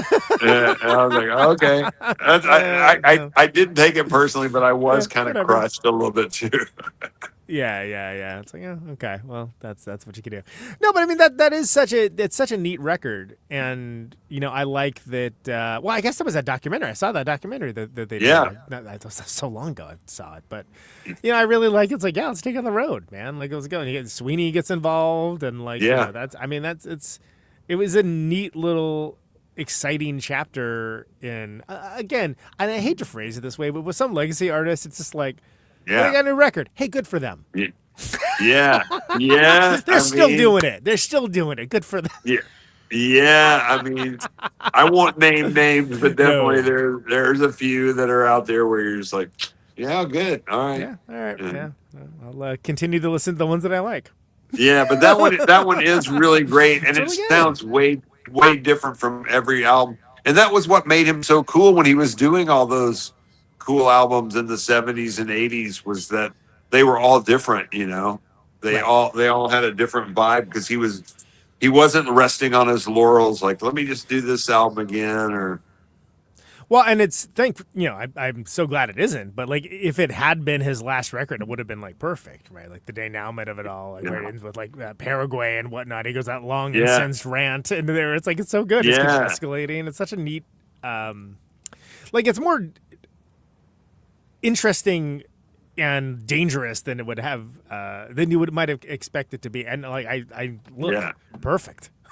Yeah, that's awesome. Amazing. As amazing as that band was for that tour, the tours he was doing just before that, where he had Kevin Armstrong playing guitar again and a bunch of other guys, it was really the best band. Even though like the Larry Whitey years were really great rock, he had the band that Kevin put together just before that album. They were able to do every era really, really great. I don't know if you saw that band. It was the most. I didn't. I saw him. I saw the Naughty Little Doggy tour. Oh yeah. That was that. Yeah. I remember Larry. He was on that, yeah. And I remember within the first 15 seconds he had jumped out of the audience. I was like, oh, okay, it's on, baby. All right, let's go. A really funny story is I happened to be in New York in like 1991 or 2, and I saw that they were playing, and I went to the club and I saw Larry, and he invited me to the show, and I was staying in Manhattan with a friend of mine's mom. Mm-hmm. And I was like, would you like to go to see Iggy Pop tonight? And she said, oh, I've never heard of him. Sure. And she was super cool, but she was probably, I would say back then, she was probably like 45 or something, Yeah. And she was like, oh, I've never heard of him, but that sounds fun. Let's go. And I remember we were in line, and Richard Butler from Psychedelic Furs was in front of us, and like some other famous people behind us. And it was kind of a smaller club, like a theater club, maybe like 1,000 people or something. Yeah. And we're sitting there, and they come out, and they did start with Raw Power for sure. Yeah. And Iggy comes, they're doing the intro for a good minute, to get it, and everybody's losing their mind. And Iggy comes on, and he's got his pants down around his knees, and his dick's just flopping around. And I'm like, I'm laughing so hard. I'm like, this is amazing. And I look over at her, I'm like, what is she gonna think? Yeah, like, what's she gonna think? Yeah. He's fully got his dick out right now, and she's like smiling, and she's looking, and she looks over at me, and she goes, and she's German too, and she goes, I like this Iggy Pop. And she had the best time ever, and we went out after the show. That was another time I hung out with him, and he didn't remember. He just didn't blink. I was just like, man, that's so funny that like 10 times of hanging out with you are 10 of my favorite memories, but Right. I Like you got a collection of really- stories that could be in a book, and it made exactly like zero impact for him. Yeah. I don't blame him either. I mean, I probably wasn't saying anything at any of those times. Oh, sure, you're soaking it in. Yeah, why would you? Yeah, don't wanna for ruin sure. Yeah. That's amazing. I love that. Dave, this has been awesome. I can't believe it took us so freaking long to do this again on the show. I know we should have just had a 2-hour conversation off the show at some point in 8 years. I mean, what the fuck? Pretty crazy. You got to make that time. I mean, I was talking to someone else today about how there's a friend that's a very famous producer now that like I played like tons of shows with back when, and really good friends with. We toured together, so on and so on. And now basically, I look at our text threads, and it's basically every 6 months or so us trying to make plans to hang out and not succeeding. No, it's hard, man. And also, as I get older, 10 years is like 6 months used to be. Yeah. It's really absolutely. ridiculous. Like we're talking 8 years since we were, recording, and That's it. it, it could be 6 months, it could be 10 years. I mean, I don't even know anymore. Yeah. No, it's so weird how time goes like that, right? And it's I did think about you a lot because I did have Dale Crover and Dan from Altamont out here, and Toshi came out, and I finally got to hang out with him and have some fun. And he brought some gear that I ended up buying, and he sent me a Melvin's pedal, and we had a really great time, the three of us out here. And I was thinking of you the whole time. Yeah, Toshi's the best. He is the best, man. Dan is a completely underrated player. Like anyone never saw Altamont would never. And talented in so many ways, other than playing. Super talented. Yeah, and, we had the best time, but the whole time I just kept thinking of how much I wish you were here with us. Oh well, hey, you know what? Never say never.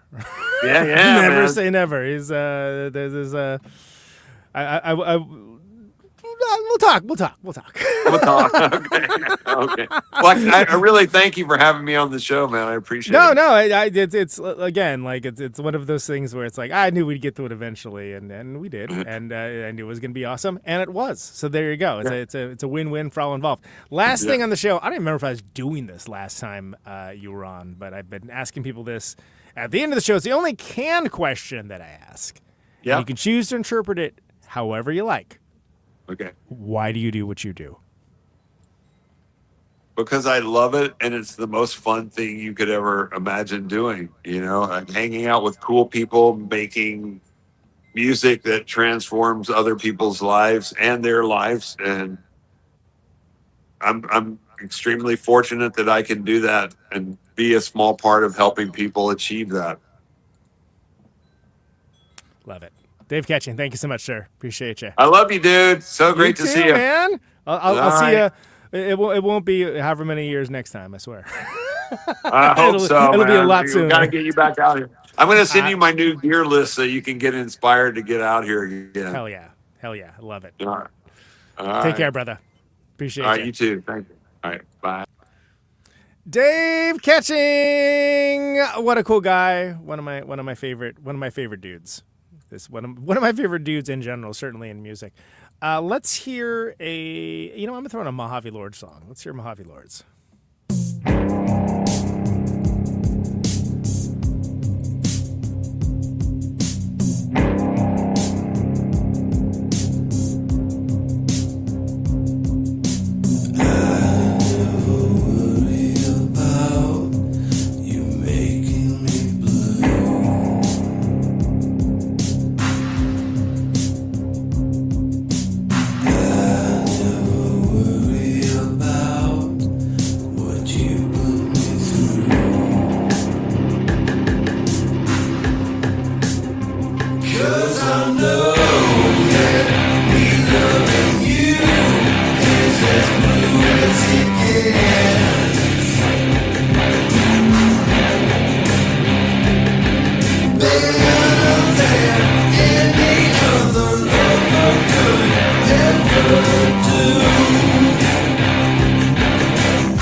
There we go. That was a little bit of Mojave Lords.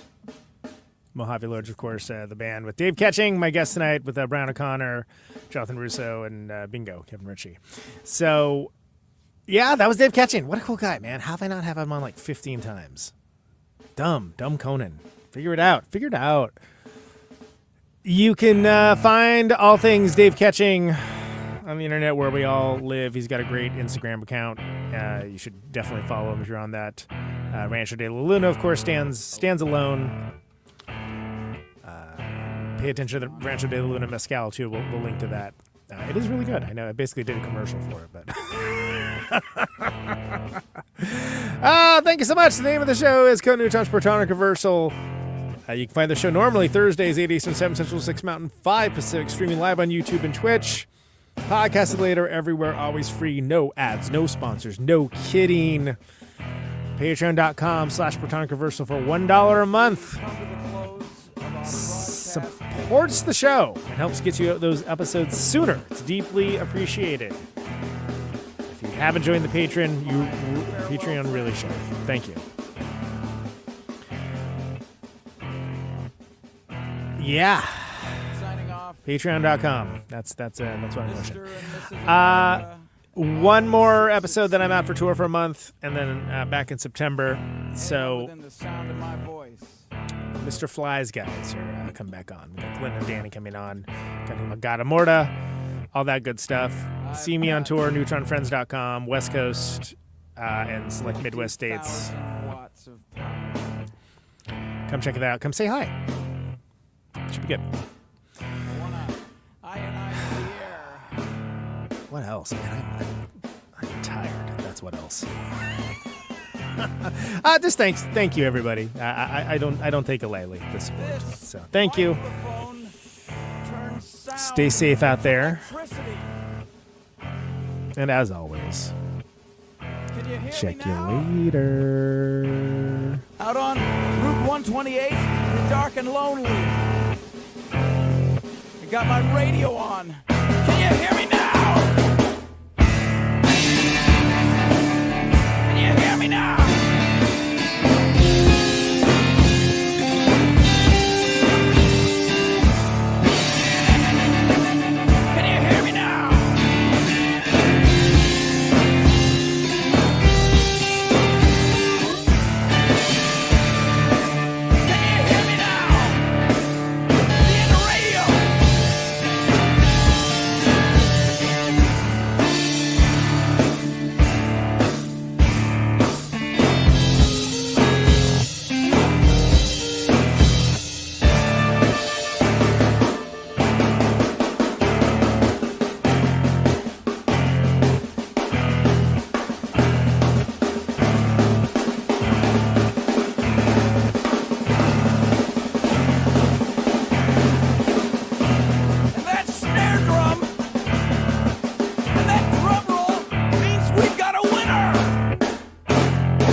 Welcome to my top 10.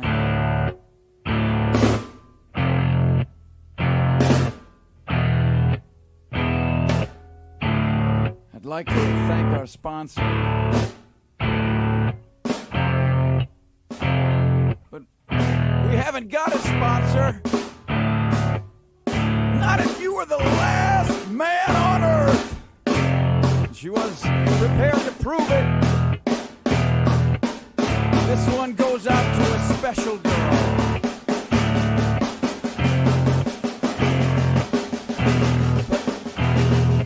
But there is no special girl.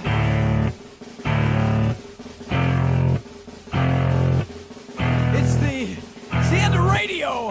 The last announcer plays the last record. The last what? Leaves the transmitter. Circles the globe in search of a listener. Can you hear me now?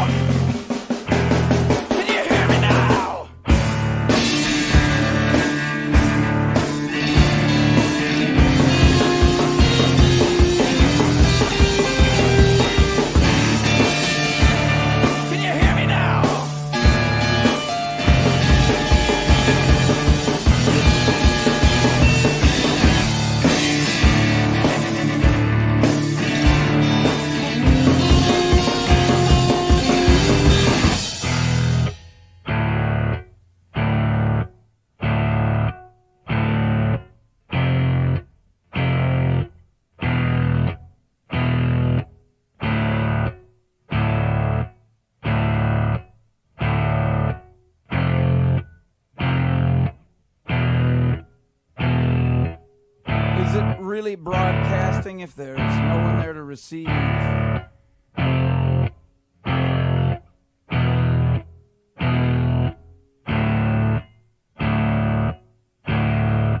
It's the end of radio. As we come to the close of our broadcast day,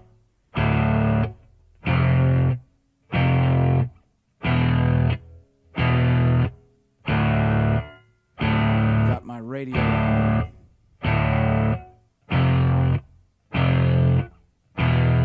Can you hear me